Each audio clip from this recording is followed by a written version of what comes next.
শ্রাবণ মাসের প্রতিটি সোমবারে রাত 2টো থেকে বক্রেশ্বর শিব মন্দিরের গর্ভগৃহ খুলে দেওয়া হবে ভক্তদের জন্য। শ্রাবণ মাস এক পবিত্র মাস হিন্দু ধর্ম অবলম্বী মানুষের কাছে, বিশেষ করে শিব ভক্তদের কাছে, কারণ শ্রাবণ মাস হচ্ছে বাবা শিবের মাস। আর এই শ্রাবণ মাসে বাবা শিবের মাথায় জল ঢেলে ও পূজা অর্চনা করে পূর্ণ ও মোক্ষ লাভ করেন শিব ভক্তরা।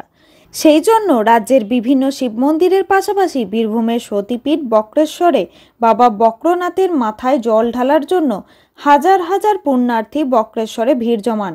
সেই উপলক্ষে বক্রেশ্বর মন্দির ও সেবায়ত কমিটির পক্ষ থেকে এবং পুলিশ প্রশাসনের পক্ষ থেকেও একগুচ্ছ পদক্ষেপ নেওয়া হয়েছে বক্রেশ্বর আগত শিব ভক্তদের জন্য।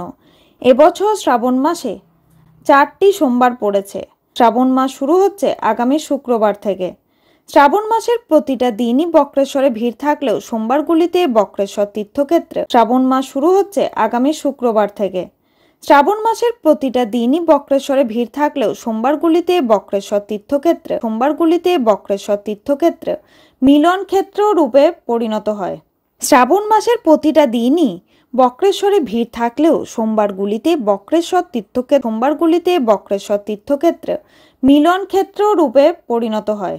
শ্রাবণ মাসের প্রতিটা দিনই বক্রেশ্বরে ভিড় থাকলেও সোমবারগুলিতে বক্রেশ্বর তীর্থক্ষেত্র মিলন ক্ষেত্রে রূপ নেয়।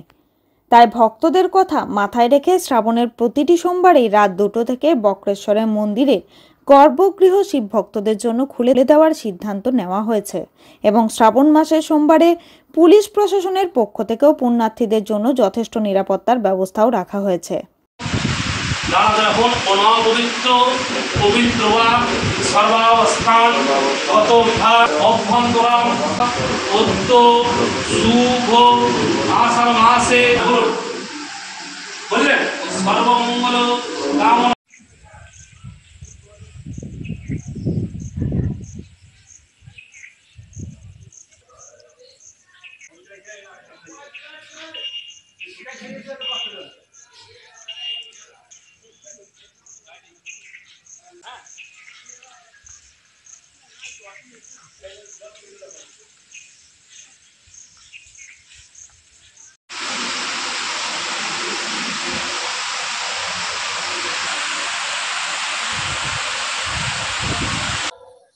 মন্দির শ্রাবণ মাসের সোমবারগুলোতে আমরা যেটা আলোচনা করেছি, এবার অনেক রাত থেকে মন্দিরটা খোলা হবে।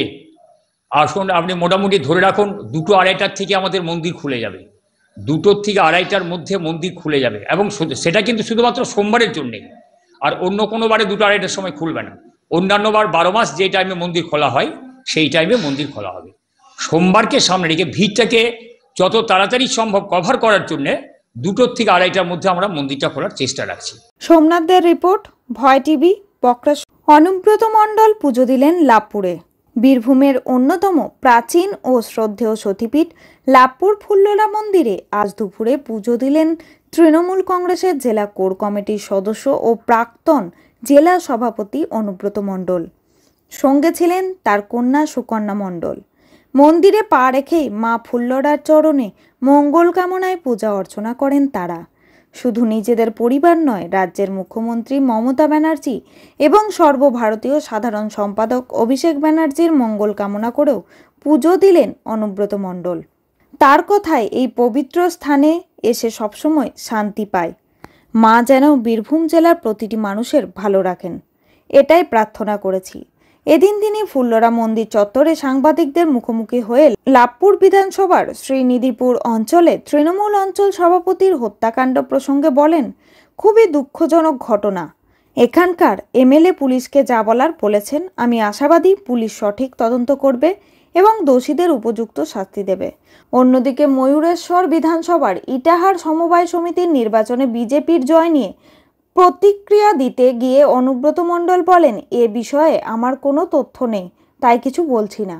এখানে তো আগেও অনেকবার এসেছি, এটা তো নিজের বাড়ির মতন জায়গা। যখন আমরা দলের পাড় আসি নাই তখন থেকে তো লাভপুর আসা, তো এইখানেই ফুলরাতা মা ঠিক আছে। প্রার্থনা করলেন সবাই কি, গোটা বীরভূম জেলার মানুষ, লাভপুরের মানুষ, গোটা পশ্চিমবাংলার মানুষের সুখ চাইলাম। কাজী আমিরুল ইসলামের রিপোর্ট, ভয় টিভি, লাভপুর।